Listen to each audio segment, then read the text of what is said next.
안녕하세요. 64세 된 이병철입니다. 지금 이렇게 말씀드릴 수 있는 게 정말 다행이라고 생각해요. 2달 전만 해도 저는 죽을 뻔했거든요. 새벽에 우유 한 잔 마시고 말이에요. 처음엔 농담 같겠지만 정말 심각한 이야기입니다. 저는 지금 아파트 관리사무소에서 야간 경비 일을 하고 있어요. 밤 11시부터 아침 7시까지 근무하죠. 처음엔 힘들었는데 벌써 5년째 하다 보니 완전히 적응했어요. 아니, 적응했다고 생각했어요. 제가 이 일을 시작하게 된 건 59세에 다니던 회사에서 퇴직하면서부터예요. 플라스틱 제조업체에서 35년 동안 일했는데 구조조정이라는 이름으로 명예퇴직을 권유받았죠. 처음엔 억울했어요. 아직 몸도 건강하고 일할 의욕도 충분했는데 말이에요. 퇴직금으로 3천만 원 정도 받았는데 아파트 대출 남은 거 갖고 나니 별로 남는 게 없더라고요. 6개월 동안 이곳저곳 이력서를 넣어봤지만 60 가까운 나이에 받아주는 곳이 어디 있겠어요. 마트 보안 요원부터 시작해서 주차장 관리까지 안 해본 게 없는데 다 나이 때문에 고배를 마셨어요. 그러다가 지금 사는 아파트 관리사무소에서 야간 경비원을 구한다는 공고를 봤어요. 집에서 걸어서 10분이면 되는 거리였고 월급도 120만 원으로 나쁘지 않았거든요. 아내가 마트에서 파트타임으로 80만 원 정도 벌어오니까 둘이 합쳐서 200만 원이면 기초연금 52만 원까지 해서 생활하는 데는 문제 없다고 생각했어요. 야간 근무라는 게 처음엔 정말 힘들었어요. 35년 동안 낮에 일하던 사람이 갑자기 밤에 일하려니 몸이 따라주질 않더라고요. 낮에 자려고 해도 잠이 안 오고 밤에는 졸음이 쏟아지고. 그래도 6개월쯤 지나니까 완전히 적응되더라고요.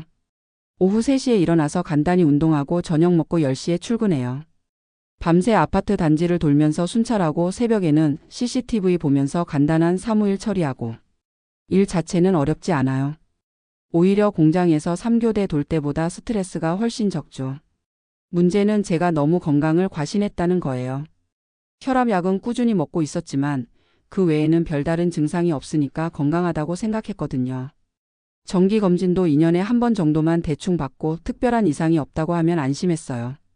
그런데 지난 2월 어느 새벽이었어요.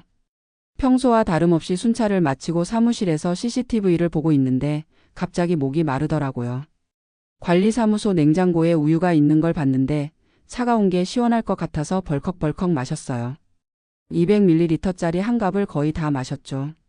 그런데 우유를 다 마시고 5분도 안 돼서 갑자기 가슴이 너무 아픈 거예요.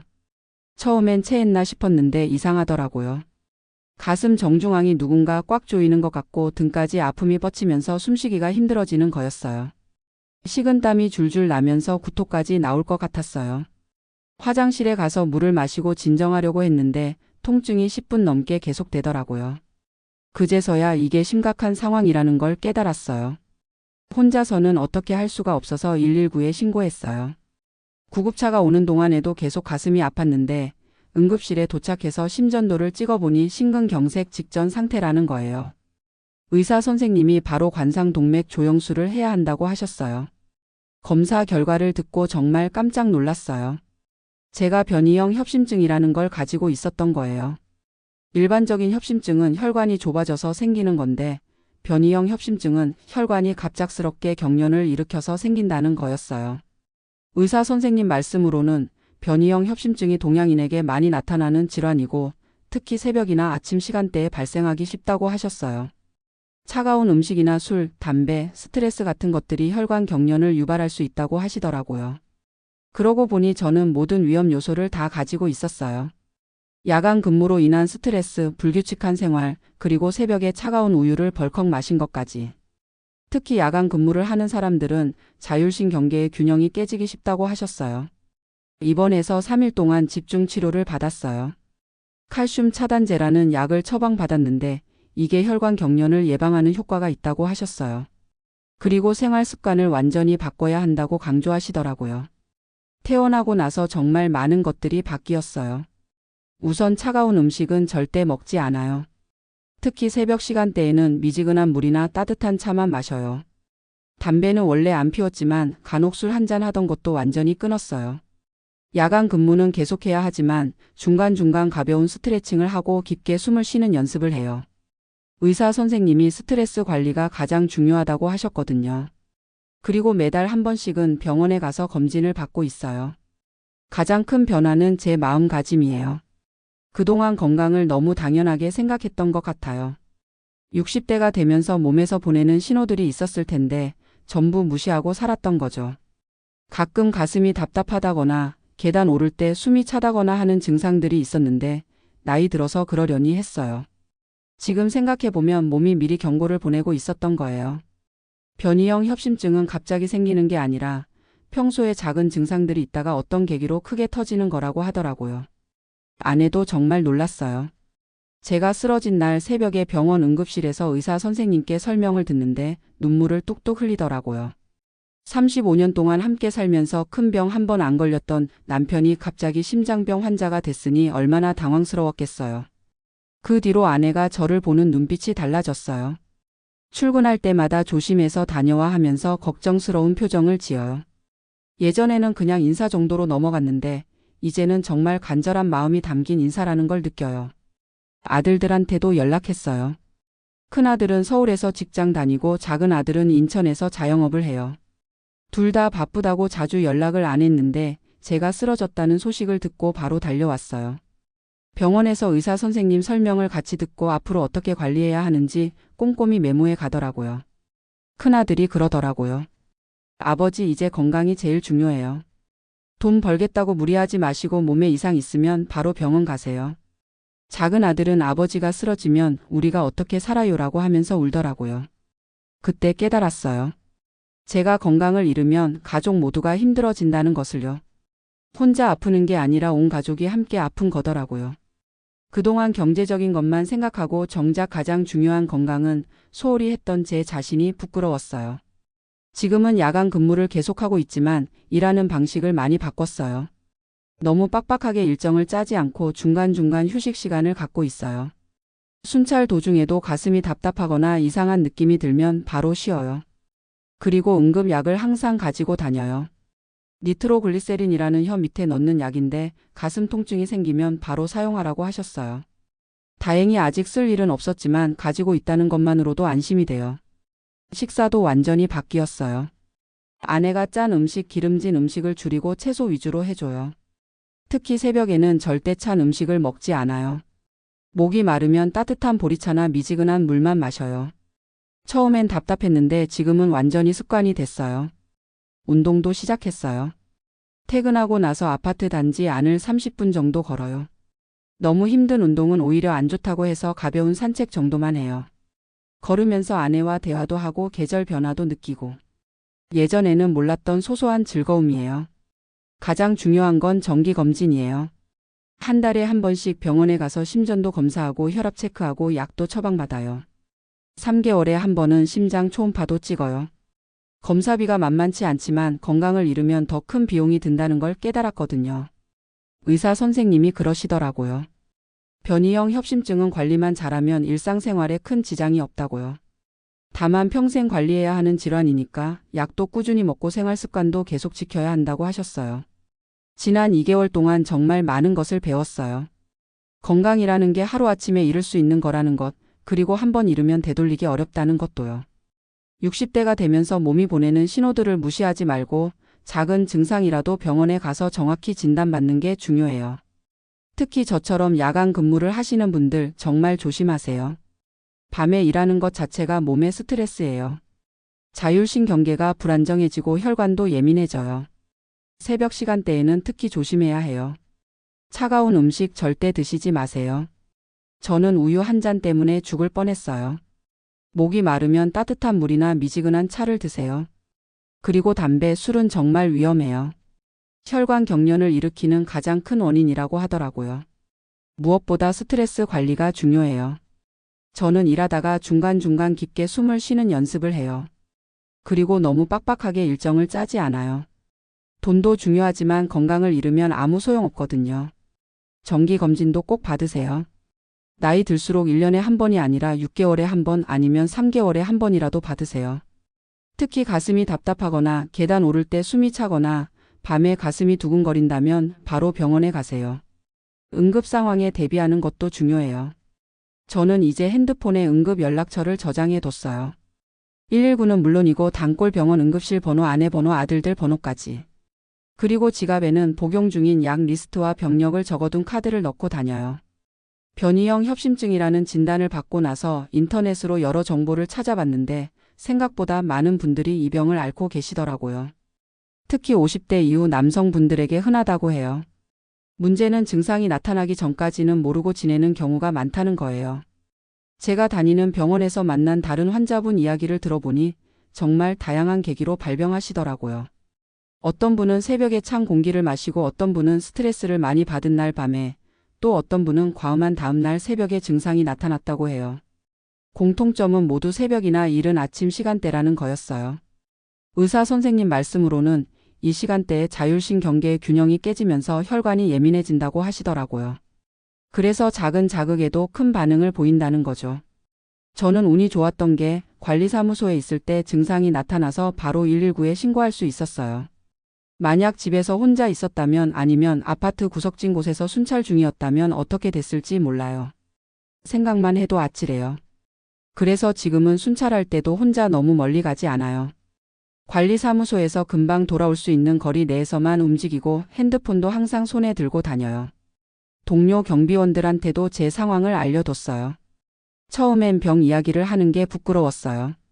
건강한 줄 알았던 사람이 갑자기 심장병 환자가 됐다고 하면 사람들이 어떻게 생각할까 싶더라고요. 혹시 일하는데 지장이 있다고 생각해서 해고당하는 건 아닌가 하는 걱정도 있었고요. 그런데 관리소장님이 오히려 더 배려해 주시더라고요.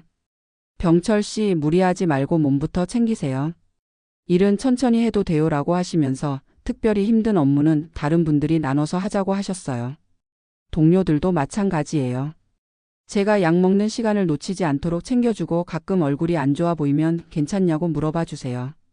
혼자 감당해야 한다고 생각했는데 주변 사람들의 따뜻한 관심이 정말 큰 힘이 됐어요. 아내도 처음엔 제가 계속 일하는 걸 반대했어요.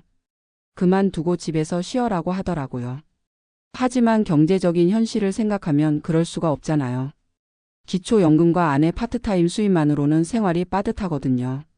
그래서 타협점을 찾았어요. 일은 계속하되 몸에 무리가 가지 않는 선에서 하기로 한 거죠. 야간 근무는 그대로 하지만 중간중간 휴식을 충분히 취하고 이상 증상이 나타나면 바로 쉬기로 했어요. 다행히 약을 먹기 시작하고 생활 습관을 바꾼 후로는 큰 증상이 없어요. 가끔 가슴이 답답한 느낌이 들 때가 있는데 그럴 때는 바로 쉬고 깊게 숨을 쉬어요. 대부분 5분 정도 지나면 괜찮아져요. 의사 선생님이 그러시더라고요. 변이형 협심증 환자들 중에 약물 치료와 생활 관리를 잘하는 분들은 정상적인 생활을 하는데 문제가 없다고요. 다만 평생 관리 질환이니까 꾸준히 신경 써야 한다고 하셨어요. 지금 제가 복용하는 약은 두 가지예요. 칼슘 차단제와 혈압약이에요. 칼슘 차단제는 혈관 경련을 예방하는 효과가 있고 혈압약은 전체적인 심혈관 건강을 위해서 계속 먹어야 한다고 하시더라고요. 처음엔 약 먹는 게 부담스러웠어요. 평생 약을 달고 살아야 한다니 정말 받아들이기 어려웠거든요. 하지만 지금은 생각이 바뀌었어요. 약 덕분에 건강하게 살 수 있다면 감사한 일이죠. 약값도 생각보다 크게 부담되지 않아요. 한 달에 2만 원 정도 들어요. 검사비까지 합쳐도 월 5만 원 정도? 예전에는 이것도 아깝다고 생각했는데 지금은 투자라고 생각해요. 건강에 투자하는 거죠. 식단 관리도 처음엔 힘들었는데 지금은 오히려 더 맛있게 먹고 있어요. 아내가 저를 위해서 요리법을 새로 배우더라고요.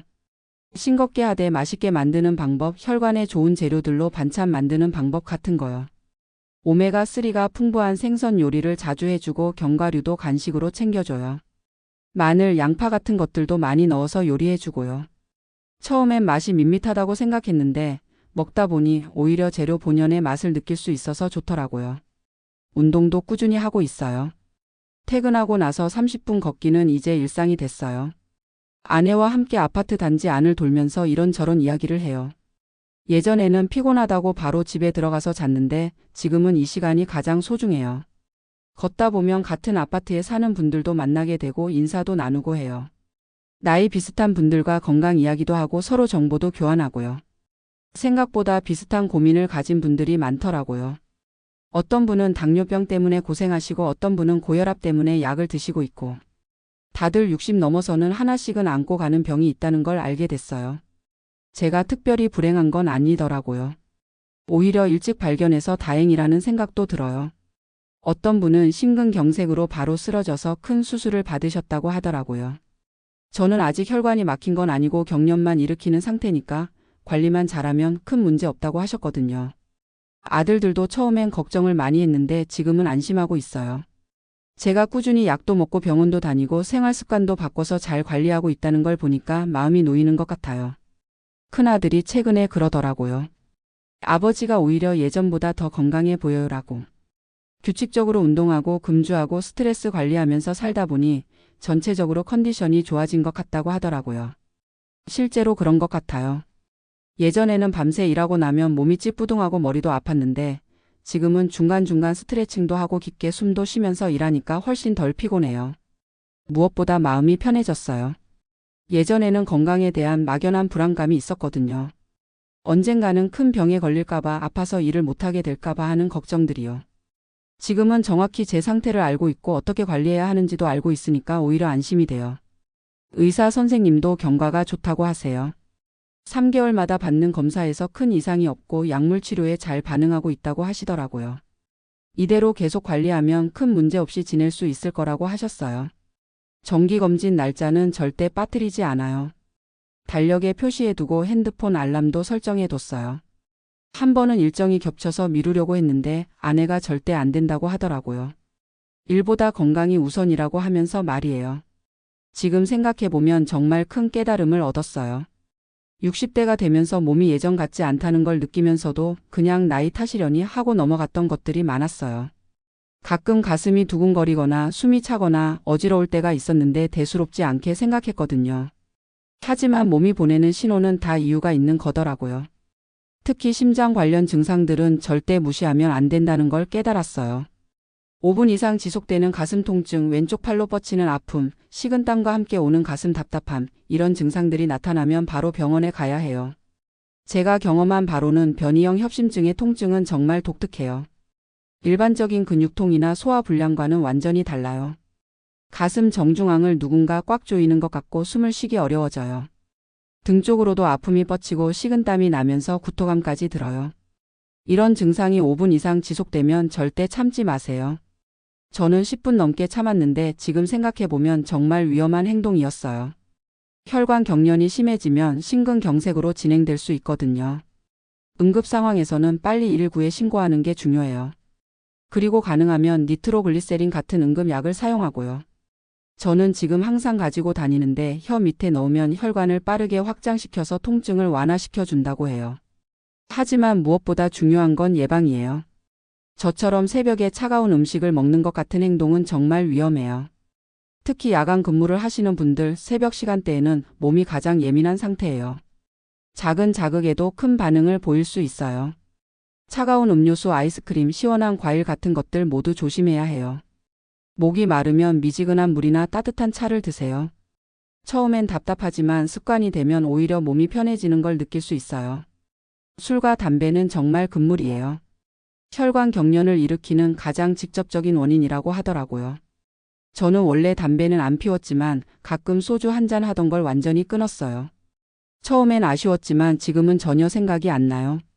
스트레스 관리도 정말 중요해요. 일하다가 중간중간 깊게 숨을 쉬는 연습을 하세요. 4초 들이마시고 4초 참고 4초 내쉬고 4초 쉬는 것을 반복해 보세요. 이런 호흡법만으로도 스트레스가 많이 줄어들어요. 가벼운 운동도 꼭 하세요. 너무 격한 운동은 오히려 안 좋지만 30분 정도 가볍게 걷는 건 정말 도움이 돼요. 혈액순환도 좋아지고 스트레스도 풀리고 잠도 잘 와요. 정기검진은 선택이 아니라 필수예요. 특히 50대 이후로는 1년에 2번 이상은 받으세요. 심전도, 심장 초음파, 혈액 검사 등을 통해서 심장 상태를 정확히 파악하는 게 중요해요. 비용이 부담되실 수 있지만 건강을 잃으면 더 큰 돈이 들어요. 가족들과도 충분히 소통하세요. 저는 제 병에 대해서 아내와 아들들에게 자세히 설명했어요. 어떤 증상이 나타날 수 있는지, 응급 상황에서는 어떻게 대처해야 하는지, 평소에는 어떻게 관리해야 하는지 모두 알려뒀어요. 혼자 감당하려고 하지 마세요. 주변 사람들의 도움을 받는 것도 중요해요. 저는 직장 동료들에게도 제 상황을 알렸는데 오히려 더 배려해 주시고 도움을 주세요. 숨기려고 하면 오히려 더 위험할 수 있어요. 지금 이 글을 읽고 계신 분들 중에서 비슷한 증상을 경험하신 분이 있다면 절대 무시하지 마세요. 나이 들어서 그러려니 스트레스 때문이겠지, 며칠 지나면 괜찮아지겠지 이런 생각으로 넘어가지 마시고 바로 병원에 가서 정확한 진단을 받으세요. 특히 새벽이나 이른 아침에 가슴 통증이 반복된다면 변이형 협심증을 의심해 봐야 해요. 이 병은 동양인에게 특히 많이 나타나고 50대 이후 남성에게 흔하다고 해요. 조기에 발견해서 관리하면 큰 문제 없이 지낼 수 있어요. 저는 지금 이 병과 함께 살아가고 있지만 예전보다 오히려 더 건강한 생활을 하고 있다고 생각해요. 규칙적인 생활, 적절한 운동, 건강한 식단, 정기적인 검진 이런 것들이 모두 습관이 됐거든요. 무엇보다 가족의 소중함을 다시 한번 깨달았어요. 제가 건강해야 가족들도 행복할 수 있다는 것, 그리고 혼자가 아니라 함께 이겨나가야 한다는 것을 배웠어요. 건강은 정말 소중한 거예요. 잃고 나서야 깨닫는 게 아니라 미리미리 챙겨야 해요. 특히 60대가 되면서부터는 몸의 신호에 더욱 민감해져야 해요. 작은 증상이라도 무시하지 말고 전문의의 진료를 받으세요. 여러분 모두 건강하게 오래오래 사시길 바랍니다. 그리고 혹시 저와 비슷한 상황에 계신 분들은 절망하지 마시고 적극적으로 치료받고 관리하시길 바래요. 충분히 극복할 수 있는 병이니까요. 새벽에 차가운 우유 한 잔이 제 인생을 바꿔놓았지만 지금 돌이켜보면 오히려 더 건강한 삶을 살 수 있게 해준 계기가 됐다고 생각해요. 여러분도 건강관리 철저히 하시고 가족과 함께 행복한 노년 보내시길 바랍니다.